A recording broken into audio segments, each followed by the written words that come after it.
ओगड़दानी त्रिकालदर्शी कैलाशी अविनाशी भगवान भूत भावन भूतेश्वर मेरा त्रिकालदर्शी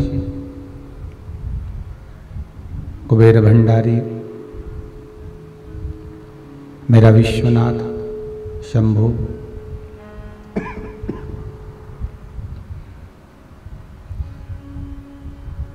बाबा विश्वनाथ की कृपा से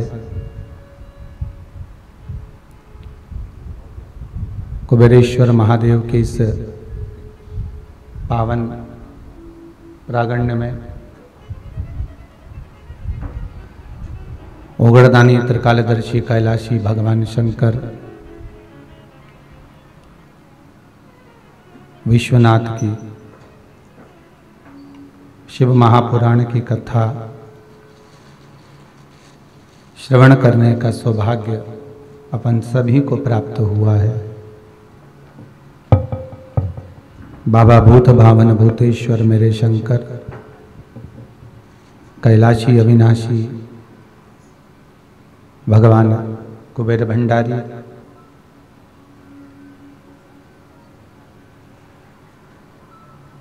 देश विदेश में विराजमान होकर टीवी चैनल के माध्यम से निरंतर शिव महापुराण की कथा श्रवण करने का सौभाग्य अपन सभी को प्राप्त हुआ।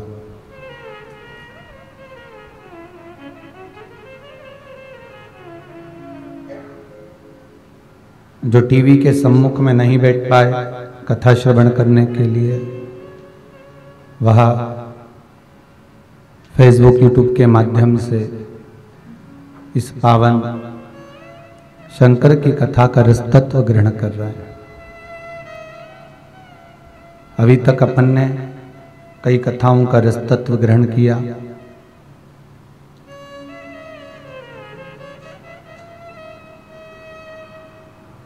जिसमें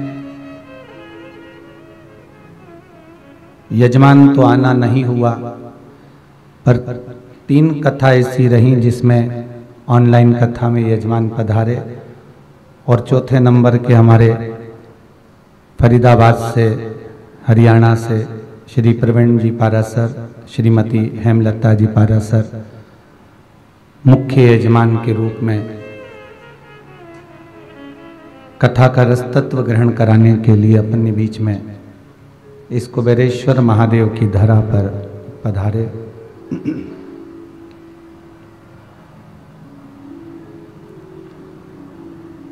पाराशर जी, आप चौथे नंबर के यजमान हैं जो यहाँ पधार कर कथा का रसतत्व ग्रहण करा रहे हैं।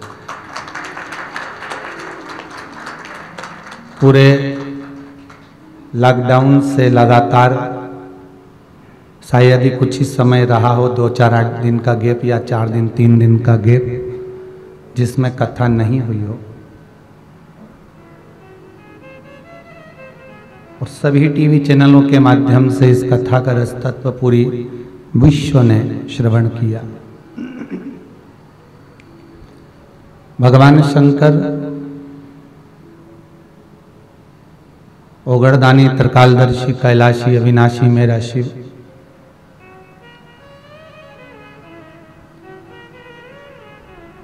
जिसकी महापुराण हम श्रवण करने के लिए बैठे हैं, जिसमें 24,000 श्लोक हैं,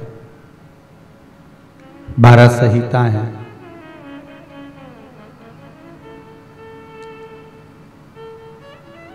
और इन 24,000 श्लोक के 12 संहिताओं के एक शब्द को भी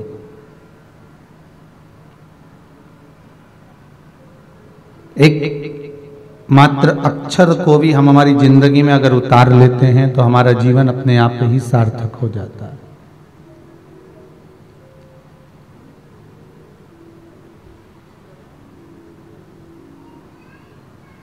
और एक नहीं अनेकों भाई शिव भक्त भगवान शंकर की कथा को अपने हृदय में उतारे और इस कथा के शंकर की पूजन के जो विधान है शिव महापुराण के जो उपाय हैं या शंकर भगवान के चरणारविंद का जो रज तत्व है उसको ग्रहण किया। और ग्रहण करना केवल साधारणता ग्रहण करना नहीं होता कि ये कान से सुना, ये कान से निकाल दिया, बचा कुचा था कपड़े में से झटकार दिया। घर गए तो लोगों ने पूछा कहाँ गए थे, तो क्या शिव महापुराण में गए थे, क्या लेकर आए, सब वहीं छोड़ी आए।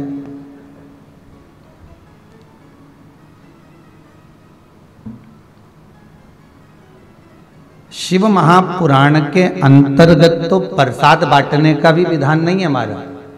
जैसे भागवत में प्रसाद की महत्वता नहीं है, केवल तुलसी दल वितरित किया जाए। भागवत में कहीं नहीं लिखा साहब, हाँ सत्यनारायण जी की कथा में जरूर लिखा है कि प्रसाद का महत्व है, पर भागवत पुराण में कहीं ये नहीं लिखा गया कि आप प्रसाद बांटो, इतना बांटो या ज्यादा बांटो या कम बांटो, कहीं नहीं लिखा। पूरे 18,000 श्लोक देख लीजिए, 7,39,00,000 शब्द देख लीजिए, 335 अध्याय श्रीमद् भागवत के देख लीजिए। एक भी अध्याय में, एक भी जगह पर, एक भी शब्द में कहीं ये नहीं लिख कर दिया कि आप प्रसाद का वितरण कीजिए। वेद व्यास जी ने शिव महापुराण में भी ये लिखा कि प्रसाद कहीं वितरण का महत्व, यहाँ इसका महत्व यहाँ वर्णित नहीं करा, यहाँ एक ही चीज कही कि बेलपत्र दिया जाए। और श्रीमद् भागवत में कहा गया कि सारे प्रसाद से जो बड़ा है, सारे प्रसाद से जो मूल है वो तुलसी का दल है। तो भागवत का अगर कोई प्रसाद है तो वो तुलसी का दल है, और शिव महापुराण का अगर कोई प्रसाद है तो वो बेल पत्र है। इससे पूर्व में पाराशर जी आपने कथा सुनी होगी कि बेलपत्र कथा चल रही थी, शिव महापुराण बेलपत्र। अभी जो कथा चालू हो रही है ये भीमा शंकर शिव महापुराण।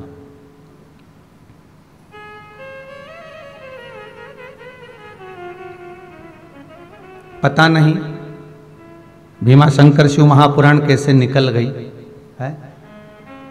कई लोग कहे गुरु जी आपको पहली कथा से चालू करना था सोमनाथ जी से, और आप सीधे भीमा शंकर छठे पे पहुंच गए। तो हमको ऐसा लगा हो सकता है कि जजमान के कोई परिवार वाले या यजमान ही कहीं के 6 ज्योतिर्लिंग पहले से करके बैठे होंगे, इसलिए डायरेक्ट भीमा शंकर पहुंच गए होंगे।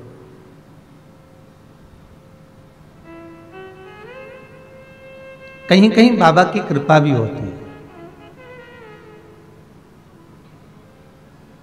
बेलपत्र शिव महापुराण में कहा गया कि अगर कोई के प्राण छूट जाते हैं, मान लो किसी के प्राण अगर चले भी गए, तो शिव महापुराण की कथा कहती है, स्वयं स्कंद पुराण कहती है, स्वयं अग्नि पुराण कहती है, लिंग पुराण कहती है, नर्मदा पुराण कहती है कि अगर मान लो किसी के प्राण छूट भी गए, प्राण चले भी गए, तो वो जो जीवात्मा को लेकर जा रहे हैं राम नाम सत्य कहते हुए, और किसी वो जीवात्मा ने जिंदगी में कोई पुण्य करा ही नहीं, कोई सत्कर्म करा ही नहीं मान लो, पर उसने उस जीवात्मा को ले जाते अगर मान लो कहीं बेलपत्री का पेड़ मिल गया और उस बेलपत्री के पेड़ की छांव उस जीवात्मा पर पड़ जाती है, तो शिव महापुराण की कथा कहती है कि पापी से पापी जीव भी कैलाश अधिपति के धाम में पहुंच जाता। इतना भाव तत्व उस बेलपत्र के वृक्ष का है। थोड़ा सीटी दे रहा है उसको देख लो बात। बेलपत्री के वृक्ष का इतना महत्व है, उसकी महत्वता इतनी वर्णन करी गई। तो जरा विचार करिए कि शंकर भगवान के पास में जाने पर कितना सुख मिलेगा। मात्र बेलपत्री के वृक्ष के नीचे से कोई अर्थी ही निकल कर चली गई।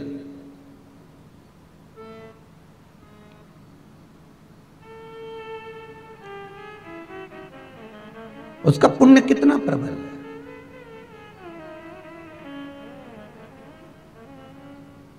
किसी ने एक पत्र लिखा था, यहां पत्र तो वाला नहीं लाए, लेटर आया है किसी का,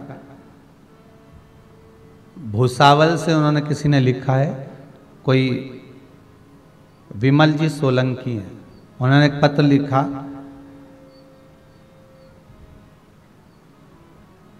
कि हमारे गांव के पंडित जी हमसे कहते हैं कि जब तुलसी का दल अपन हाथ में लेते हैं तो साक्षात भगवान हरि, भगवान विष्णु हमारे हाथ में रहते हैं, हमारे हस्त कमल में रहते हैं, साक्षात भगवान विष्णु।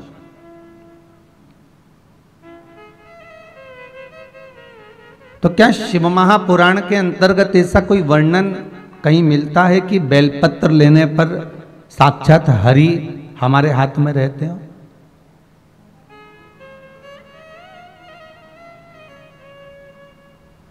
महाराज केवल एक ही पुराण की बात नहीं करेंगे, आप स्कंद पुराण को भी उठाइए और लिंग पुराण को भी उठाइए, नर्मदा पुराण को भी उठाइए, शिव महापुराण को भी उठाइए। ये सारी पुराणों में एक जैसी बात मिलेगी।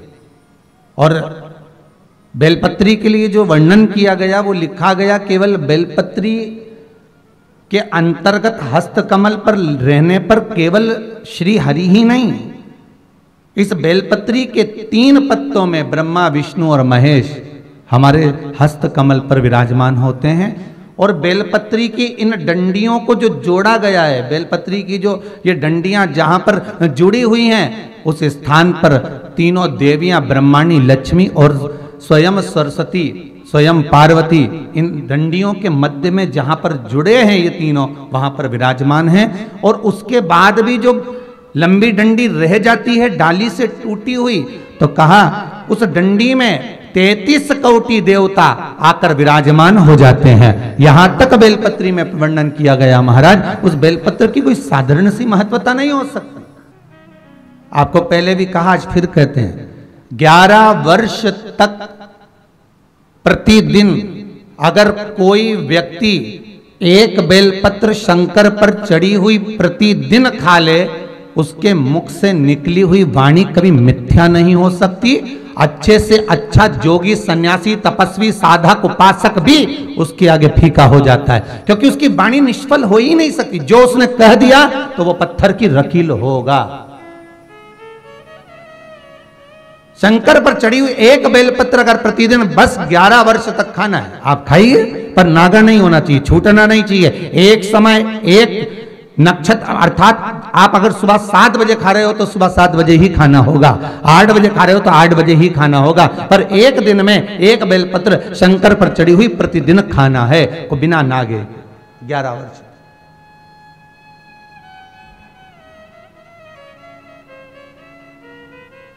हम क्यों भटके साहब?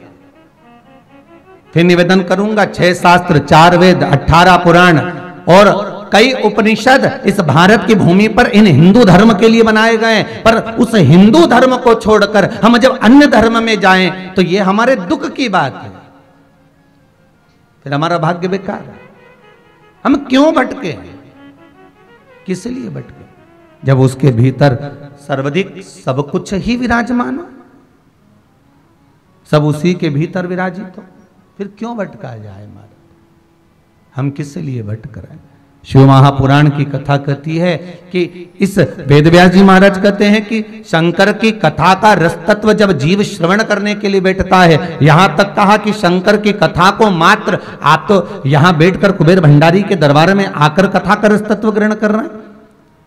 कई लोग जो टीवी पर कथा श्रवण कर रहे हैं उनके लिए भी कहेंगे, जो मोबाइल पर कथा श्रवण कर रहे हैं या किसी अन्य के मुखाग्रविंद से किसी ने सुना, किसी ने मोबाइल पर, यूट्यूब पर, फेसबुक पर देखा, उसने आपसे कहा, अर्थात हम किसी के मुखाग्र बिंद से भी अगर श्रवण कर रहे हैं, किसी के माध्यम से, किसी कारणवश हम श्रवण कर रहे हैं उस कथा का रस तत्व, तो ये जानना कि हमारे पूर्वजों के पुण्य का जो घड़ा भराता है, तब जाकर जीवन में एक बार शिव महापुराण की कथा कोई करवा पाता है, श्रवण कर पाता है और अपने जीवन को सार्थक बना पाता है।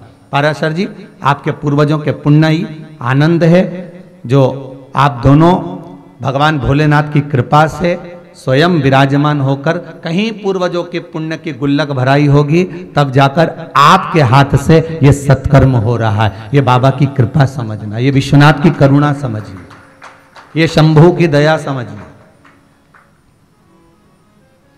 जिस भाव से आप जिस कारण पहुंचते हैं भगवान की कथा के भीतर,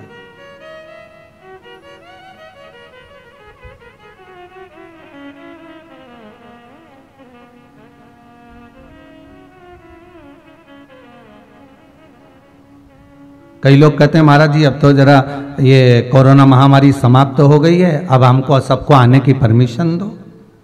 आप 50 लोगों को परमिशन देते हो, बाकी के सब रह जाते हैं। हमने कहा भाई बात इतनी सी है कि हम परमिशन तो दे दें, पर यहाँ पर व्यवस्था भी तो उतनी हो। महाराज बुलाने को सबको आमंत्रित कर दें, सब आ जाओ, पर उतनी व्यवस्था रुकने की, रहने की, आधिकाधिक व्यवस्था भी तो हो। महाराज जब शादी रहती है ना किसी के घर में, और वैसे कोई जाए और शादी में जाए, दोनों में अंतर है हो।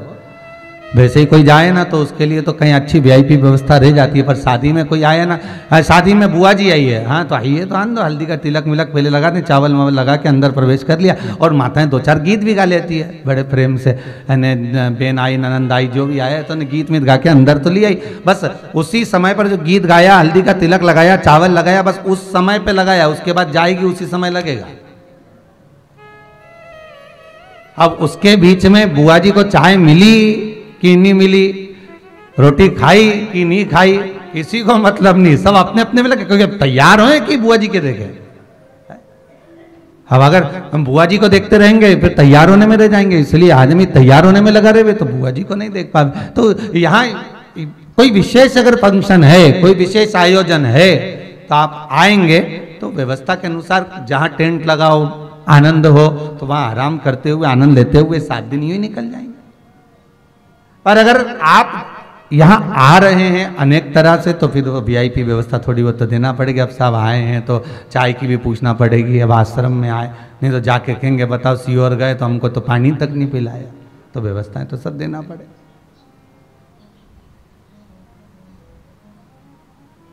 शिव कथा कह रही है, भगवान शंकर की पावन कथा कह रही है कि शिव महापुराण के एक एक शब्द, एक एक श्लोक, एक एक अक्षर, एक एक रस तत्व हमारे जीवन का सुख प्रदान करने वाला, बस उसको ग्रहण करने वाला हो महाराज।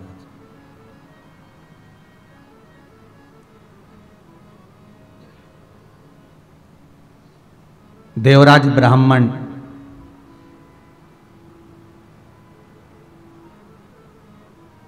जिसने अपनी जिंदगी में कोई सत्कर्म नहीं करा था,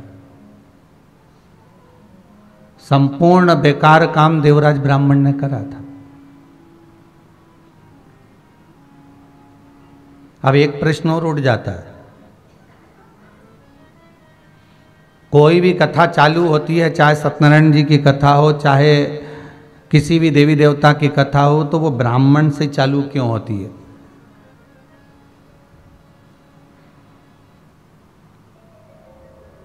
भाई अगर किसी दूसरे का नाम वेदव्यास जी लिख देते तो अभी सब डंडा लेके खड़े हो जाते।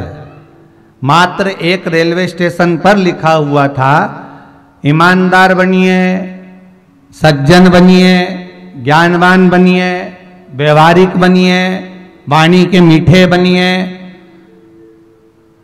प्रबल बनिए, ये सब लिखा था। तो एक व्यक्ति ने उस बोर्ड को रेलवे स्टेशन पर देखा तो रेल विभाग वालों पर क्लेम ठोक दिया कि सब बनिए ही हैं तो हम क्या है। अब उसने ये नहीं लिखा था कि बनियों के लिए लिखा, उन्होंने लिखा था कि ऐसे बनिए, पर उनको लगा कि बनिए।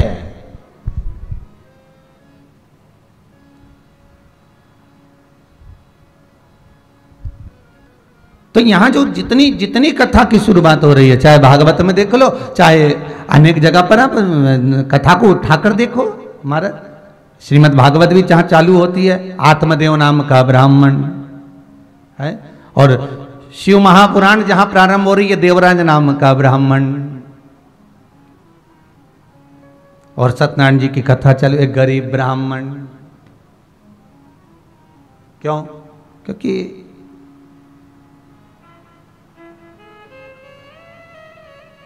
सरल है। इनका नाम अगर अपन कुछ बोल भी देंगे तो चल जाएगा, सहज है, ये स्वीकार कर लेंगे, ठीक है, बोल दिया तो बोल दिया, चलेगा।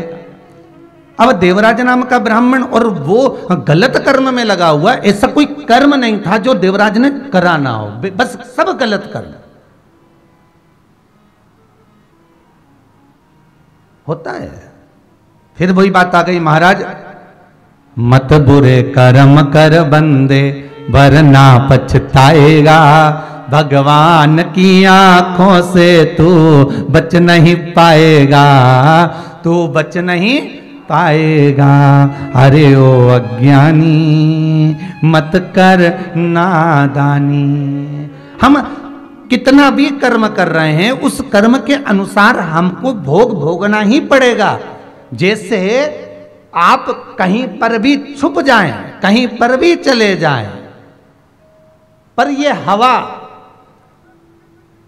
इसका संचार हर जगह पर होता है। उसी तरह हमारे किए हुए कर्म का संचार हमारे पीछा नहीं छोड़ता, हमारे अग्रण्य भाग में चलता है, उसको हमें भोगना पड़ता है।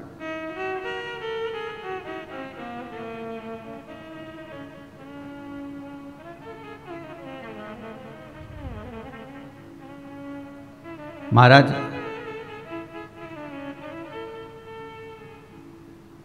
शांतनु के साथ में महाभारत में लिखा है गंगा जी का स्मरण। कई पुत्र हुए, गंगा जी ने ले जाकर सब पानी में डुबो दिए,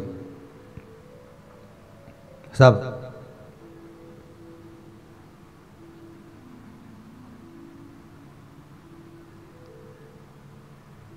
केवल एक थे देवव्रत भीष्म पितामह, जीवित रहे, बाकी के सब समाप्त हो गए। तो कभी विचार करा आपने कि लोग तो कितने खुश होते हैं कि भीष्म पितामह को ऐच्छिक मृत्यु मिली है, इच्छा से मरने वाली मृत्यु।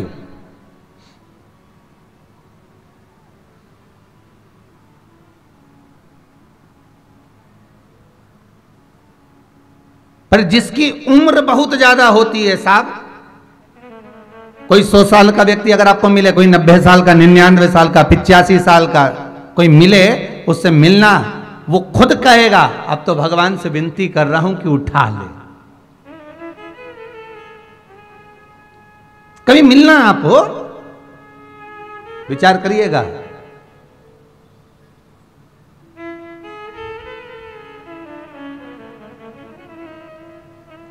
एक राजा ने विचार करा कि मुझे अमर होना है, बस निकल पड़ा और अमृत ढूंढते ढूंढते एक गुफा में प्रवेश कर गया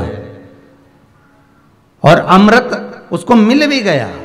वो अमृत पीने ही वाला था। एक कौवा बैठा हुआ था। उस कौवे ने कहा, महाराज हाथ जोड़कर निवेदन है, आप अमृत मत पीना।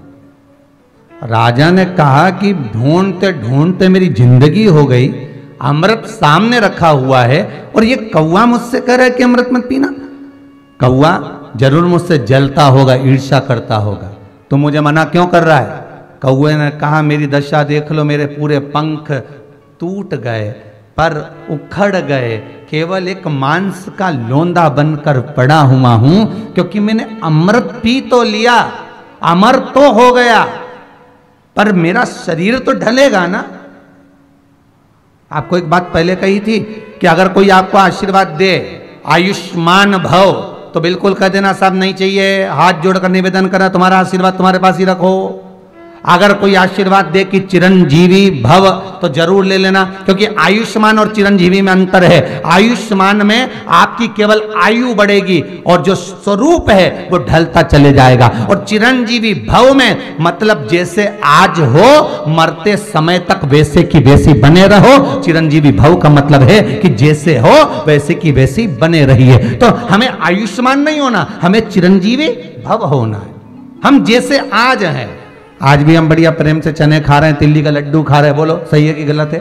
इतना कड़ला लड्डू गुड़ का चबा चबा के खा रहे हैं और अलमस्त जिंदगी जी रहे, अच्छे सारे कपड़े पहन रहे, शरीर भी सुस्त है, आनंद में है, नेत्रों से दिख भी रहा है, कानों से सुनाई भी दे रहा है, मुख से खाना भी खा रहे हैं, हाथों से कार्य भी कर रहे हैं, पांव से चल भी रहे हैं। तो अगर मालूम पड़े आयुष्मान भव होने का आशीर्वाद मिल जाए तो आयु तो बढ़ जाएगी, पर शरीर साथ देगा क्या? शरीर तो ढलता चले जाएगा, वो शरीर और ढलेगा। अब इतने लोगों का आशीर्वाद मिला, आयुष्मान भव आयुष्मान भव आयुष्मान भव, अब पड़े रहे 85 90 95, पलंग पर पड़ा है, सारा शरीर गल गया, सड़ गया। अब भगवान से कह रहा उठा ले, भगवान के तेरी बुआ जी ने आशीर्वाद दिया था, अभी तो उसका रह गया है। तो वो आशीर्वाद जो बढ़ रहा है वो उसी का तरीका है। अब वो थोड़ा सा पड़े रहो। हमें आयुष्मान नहीं होना, हमें चिरंजीवी भव होना है। हम जितना भजन आज कर रहे हैं, जैसे हम शंकर की कथा आज बैठकर श्रवण कर रहे हैं, शिव महापुराण की कथा आज रसतत्व के साथ श्रवण कर रहे हैं, कई लोग टीवी चैनल के माध्यम से, श्रद्धा चैनल के माध्यम से, फेसबुक यूट्यूब के माध्यम से अपने घर पर बैठकर कथा का रसतत्व ग्रहण कर रहे हैं। बस भगवान से निवेदन करना कि जैसे आज सुन रहे हैं, बड़ी अलमस्ती के साथ में ऐसी ही कृपा हमेशा कर कर रखना और भगवत प्रेम में डुबाए कर रखना। हमें पटकना मत ही, हमें कहीं फेंकना नहीं।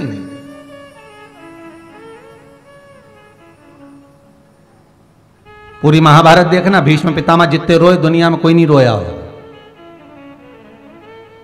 घर की बहू का चीर खींचा जा रहा है और भीष्म पितामह अपने जीवन को धिक्कार रहे हैं कि मैं घर का बुजुर्ग बड़ा होकर यहां पड़ा हुआ रो रहा हूं।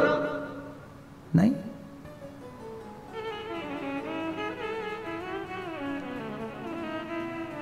आयु जरूर बढ़ गई है, उम्र जरूर बढ़ गई है, पर करे क्या। राजन, मेरे शरीर को देख ले पर अमृत मत पीना। मैंने भी यह विचार करा था कि अमृत ढूंढ कर पीऊंगा जरूर और अमर होकर मानूंगा। अमर तो हो गया पर शरीर बेकार हो गया।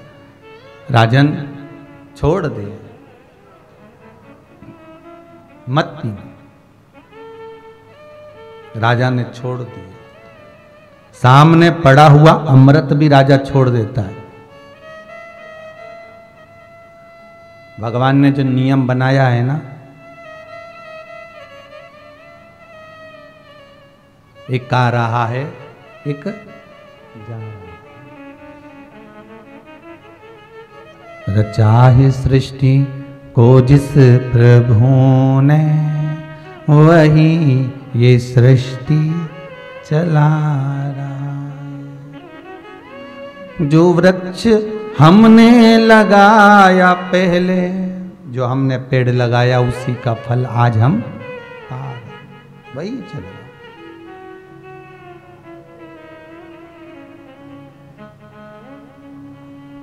वो नियम सबसे अच्छा, आ रहे जा रहे, और ये मार्ग पर फिर ना जाने कब मिलन हो, फिर कोई दूसरा मिले, फिर क्रम मिले। इसके ये कथा जो भीमाशंकर चालू हुई है, इसके पहले की जो कथा थी उसमें प्रश्न किया गया था, भविष्य पुराण में से वर्णन किया था कि 7 जन्म जो हमारे रहते हैं उसका वर्णन किया गया। 7 जन्म, पति पत्नी का जो 7 जन्म का संबंध है।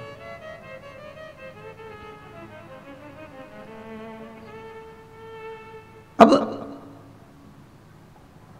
हम भगवान से कहें कि हमारी आयु बढ़ा दो, तो उससे मतलब नहीं है। भगवान से हमें यह कहना है कि मेरी भक्ति बढ़ा दो, मेरा विश्वास।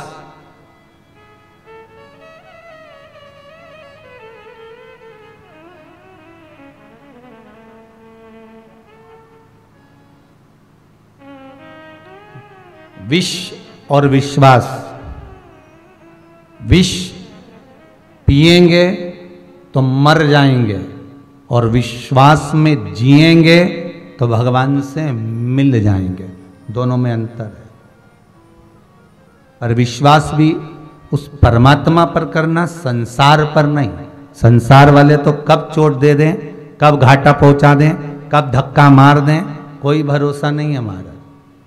ये तो आप संसान जाते होगे तो वहीं पर बैठकर आपको ज्ञान प्राप्त हो जाता होगा कि कितना प्रेम से पाला छोरे को, कितना प्रेम से पाला बेटी को, कितना प्रेम रखा धर्म पत्नी ने, कितना प्रेम रखा नातेदार रिश्तेदारों ने। और जब प्राण छूटे रात भर रोए, सवेरे रोए, आग लगाई, वहीं पर बैठे, घर आए, मोहल्ले में से पूड़ी सब्जी आ गई, खा पी के सो गए, क्योंकि रात भर के रो रहे थे। तो एनर्जी फिर चाहिए वापिस। इसलिए उसको कहते शंकर का धाम शमशान, जहां बैठकर अच्छे अच्छे को वैराग्य उत्पन्न हो जाता है, ज्ञान उत्पन्न हो जाता है। गौतम बुद्ध, सिद्धार्थ जी केवल जाते जाते एक अर्थी को देखकर ज्ञान प्राप्त कर लेते हैं कि बस अंतिम बिंदु यही है कि पैसा छाती पर पड़ा हुआ है, उठा सकते नहीं हो।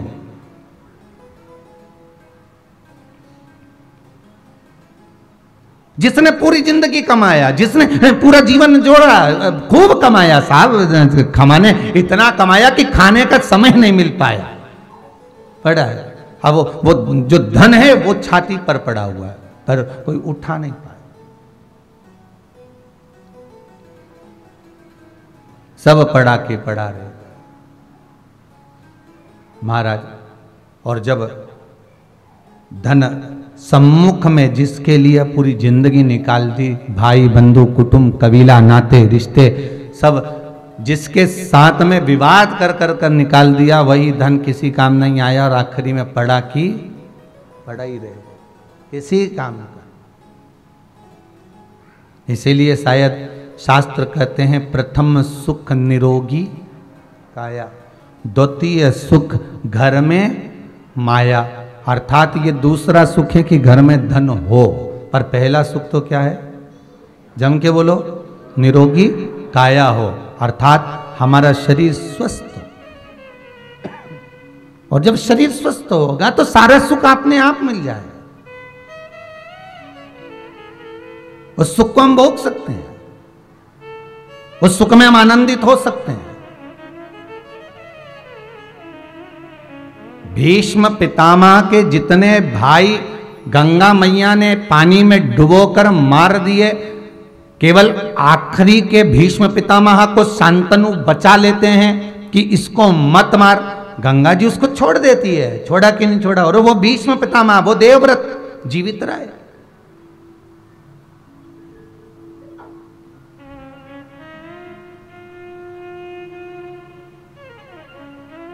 पूछा एक बार गुरु द्रोणाचार्य से भीष्म पितामह ने, एक बात मुझे जरूर बताइए गुरुदेव, कि आखिर कारण क्या था जो मैं आज भी बुजुर्ग होने के बाद पूरे हस्तिनापुर का सबसे बयो, सबसे वृद्ध, सबसे बुजुर्ग व्यक्ति हूं और इतना रोता हूं, पर करूं क्या, अपने भाग्य को कोसता हूं।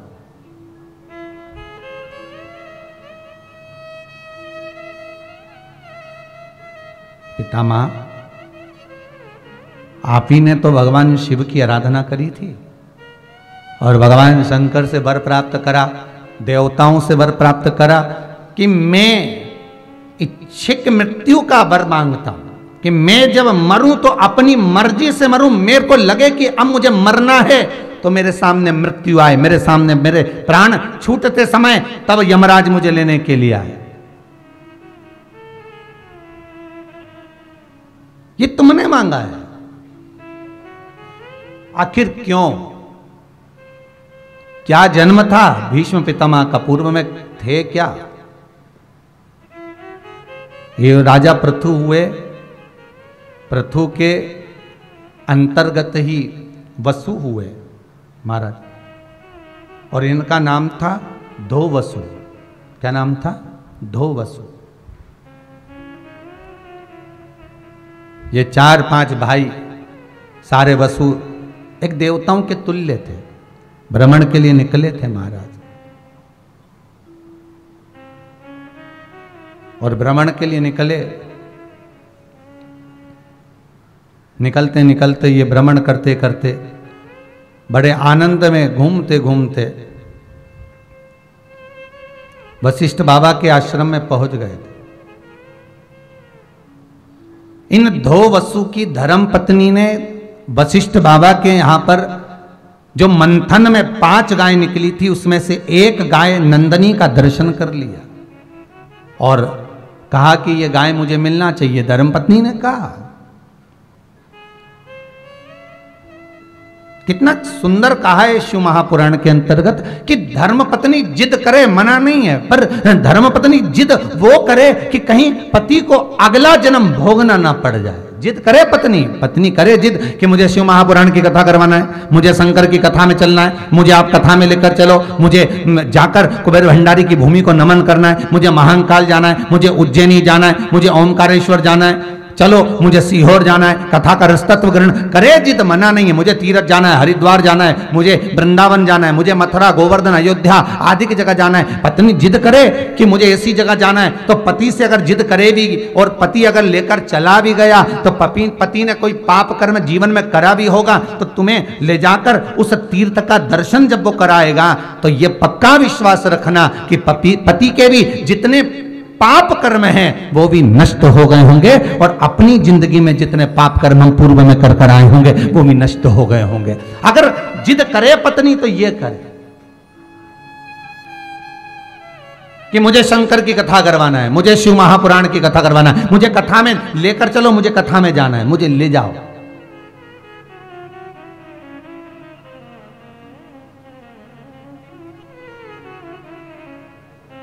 तो समझ लो, पत्नी जिद करे, कुछ भी हो 3 तोला का हार चाहिए। अब पति बोले देख कभी यार लॉकडाउन के अंतर्गत देख इतना व्यापार अच्छा चला नहीं है, और इतना व्यापार अगर अच्छा चलता तो मैं कुत्ते को दिलाने में क्या देख, तुमने ही तो कहा था करवा चौथ पे दिलाओगे, मुझे कोई मतलब नहीं, तुम 3 तोला का हार दो तो दो। देख फिर कर्जा होगा, ये होगा, और कर्जा में डूब गया बेचारा, पैसा भी लाया, सोना इतना महंगा लाया, हार दिलाया, कर्जे पे कर्जा चढ़ते गया चढ़ते गया चढ़ते गया, यहाँ से लाया वहाँ से लाया वहाँ, कमाने के लिए अब पैसा तो चुकाना है तो कमाना भी पड़ेगा, और कमाना पड़ेगा तो पैसे कमाने के लिए 1 रुपये की चीज़ 10-10 रुपये तक महंगी भी बेचना पड़ेगी। मतलब भले अभी तक बेचता था, थोड़ा बहुत ऊपर बेचता था, पर अब और ज़्यादा बेचने लगा, तो दुकान भी ठप हो गई कि इतना महंगा सामान दे, इसकी दुकान पर तो अंदर जाना ही मत ही, तो वो भी चली गई। तो कितना करा उसने।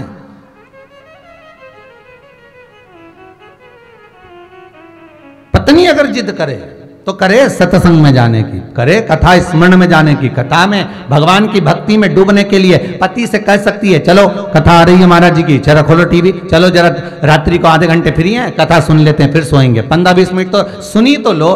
पति के टाइम नहीं हो, तू कथा सुना रही, अरे सुनो तो सही, 5-10 मिनट सुन लो, बस इतना। एक बार पत्नी कथा की ललक बस पति को लगा दे, फिर पत्नी बस इसके बाद में तो पति अपने आप सुन लेगा। क्यों पाराशर जी सही है? तुम्हारी कथा चल रही है ऐसा लग रहा है।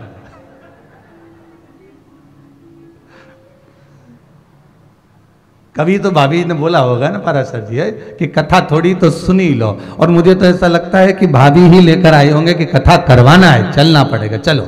तो ये कथा का रसतत्व है, यही आनंद है महाराज जी। चलो कथा का रसतत्व ग्रहण करते हैं, चलिए आप।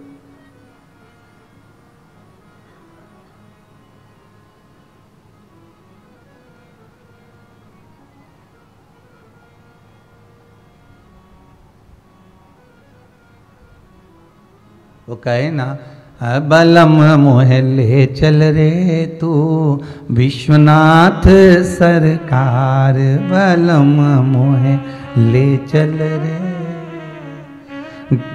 जहाँ बहत है गंगा मैया, जहाँ बहत है गंगा मैया, बलम मोहे ले चल रे तू विश्वनाथ सरकार, बलम मोहे ले। अब भाव हो, पर धो वसु की धर्म पत्नी कर रही है कि वशिष्ठ ऋषि के यहाँ जो गाय है वो हमारे पास होना चाहिए, जाओ जरा गाय लेकर।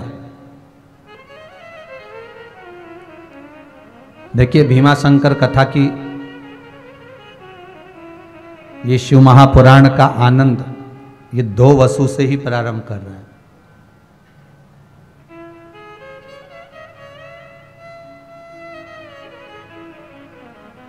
कर्म अच्छा करिए, भगवान को मिलन हो, इसलिए आपको कहा था सजन रे झूठ मत बोलो, प्रभु के पास जाना है, न हाथी है न घोड़ा है, वहां पैदल ही जाना। शंकर के साथ कैलाश जाओगे प्राण छूटते समय तो शंकर पैदल चलेंगे, तुम्हें नंदी पर बिठाएंगे। नरसिंह जी का चरित्र याद करना।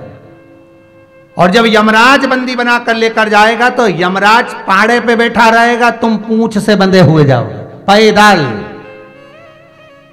और बोल भी नहीं पाओगे, क्योंकि मुड़ के देखता भी नहीं है, वो तो सीधा ही चलता है। और जब जब मुड़ता है तो ठोकता अलग है, इसीलिए कोई बोलता ही नहीं है कि साहब पीछे पलट के देखो हमें कितना कष्ट हो रहा है। यमराज जब बंदी बना के ले जाता तो एकदम मुदगल मुदगल लेके पहाड़े पे बैठ के बढ़िया मोजा जूता सब पहन के जो चले यमराज। देखा यमराज को बढ़िया है, खूब जोरदार बेहतरीन ब्लैक ब्यूटी जोरदार, और मूछ मूछ पे ताव बेहतरीन काजल माजल लगा के और शानदार तरीके से फिर चला। और शास्त्र के गरुड़ पुराण कहती है जब जीवात्मा पीछे से चिल्लाती है, उसको जब कष्ट होता है, भूख लगती है, चिल्लाती है, अरे यमराज अरे कुछ तो दे दे, दया तो कर दे, अरे ओ थोड़ी बहुत तो दया कर दे। जैसे तुम लोग हम मंदिर के दरवाजे पर कहीं कहीं भीड़ रहती है ना, तो तुम पुलिस वालों से नहीं कहती, जो लगे रहते कार्यकर्ता, तेरे पांव पड़ू थोड़ा सा दर्शन करा दे, तेरे हाथ जोड़ो, अरे नरक जाएगा दर्शन कराने में, तेरे का जा रही है। तो तुम सोचो कि बेचारे को बद्दुआ लग रही होगी, तो ऐसे ना जाने कितने आते। तो इसलिए जो मंदिर में जो खड़े रहते हैं ना द्वारपाल, वो दया नहीं खाते, वो कहते हो चलो भैया जाओ, आए हो दर्शन करने के, धक्का तो खाना ही पड़ेगा, क्योंकि जो भगवान के दरवाजे पर धक्का खा लेता है वो संसार के धक्के नहीं खाता। तो धक्का खा लो तो वो रहे। तो यमराज से जीवात्मा कितनी चिल्लाती है, अरे मैं तेरे पाँव पड़ूं, अरे भूख लग रही है, जीवात्मा कहे मेरे को ऐसा दे दे, अरे मेरे को ठंड लग रही, मेरे को गर्मी लग रही, मेरे पाँव में कांटे चुभ रहे, क्योंकि जैसा जैसा कर्म करा है वो तो भोगना पड़ेगा। तो कांटे चुभ रहे, ये हो रहा। तो यमराज जब पीछे एकदम मुड़ के देखता है तो गरुड़ पुराण कहती है 4-6 और धर के ठोकता है। तो तुम्हें हम तो समझा रहे हैं, अगर ऊपर जाओ और ऐसी कोई बात हो तो बोलना ही मत। देखो गुरु बिन ज्ञान न उपजे, गुरु बिन भक्ति ना मिले, गुरु बिन संशय ना मिटे, गुरु बिन मुक्ति ना मिले। तो निवेदन है, ध्यान रखना कि अगर मान लो तुम चले और यमराज तुम्हें, वैसे तो तुम शंकर जी की कथा सुन रहे हो तो यमराज की हिम्मत ही नहीं। सोचो जरा, है अकाल मृत्यु भो मरे, जो काम करे चंडाल का, काल उसका क्या बिगाड़े, जो भक्त हो महाकाल का। तो तुम ये तो दूसरे के लिए है जो कथा नहीं सुने, उनके लिए उनको कह देना भैया हमने सुनी कथा में कि यमराज ऐसा पहाड़ा पे जाता है, जूता मोजा पहन के बढ़िया, और बढ़िया सब तैयार वैयार होके, और बाल भी उसके बड़े बड़े, दांत भयंकर, और आंखें भी बड़ी भयंकर, और गदा लेकर जब चलता है तो उसका पाड़ा भी नहीं मुड़ता ना वो मुड़ता। वो तो पीछे से जीवात्मा जब चिल्लाती है ना, जो पाड़े की पूंछ से बंधी रहती है और चिल्लाती है, खूब खूब चिल्लाती है, तब वो यमराज को पुकारती है, अरे दया कर दे। तब यमराज पीछे मुंडी करता और 2-4 दोच के फिर चल देता। तो कोई अगर तुमसे कहे तो उसको समझा देना कि देखो भैया सीधी सीधी बात है, इसलिए शंकर की कथा सुन लोगे तो शंकर भगवान पैदल चलेंगे, तुम नंदी पर बैठ कर चलोगे। और अगर कथा नहीं सुनी, भगवत भजन नहीं किया, ये मनुष्य देह प्राप्त करने के बाद नाम नहीं लिया, संकीर्तन नहीं करा, स्मरण नहीं करा, ये मानव देह प्राप्त करने के बाद केवल कर्म में डूबे रहे, तो फिर गए, फिर तो तेरा क्या होगा रे कालिया। बस याद कर लीजिए, अंतिम बिंदु है फिर बस।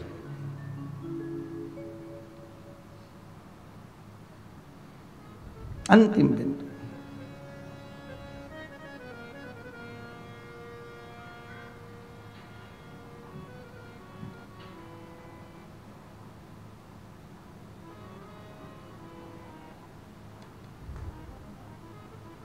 इसलिए इस चित्त वृत्ति को, इस मन को भगवान की भक्ति में डुबा कर चलना। 2 वसु से धर्म पत्नी कह रही है, मुझे ये वशिष्ठ बाबा के पास में जो गाय है वो गाय ला कर दे दी। ये वशिष्ठ बाबा की जो गाय है मुझे चाहिए। अब 2 वसु ने कहा देखो ये गुरु के यहाँ की गाय है, और इस गाय को अगर हम लेकर आएंगे तो हमको कष्ट तो भोगना पड़ेगा। धर्म पत्नी कह रही है, मैंने आपसे जिंदगी में कुछ नहीं मांगा, पर यह गाय एक ऐसी है जो अपने आप दूध झड़ा देती है, जो मांगो वो दे देती है। ये गाय ऐसी है।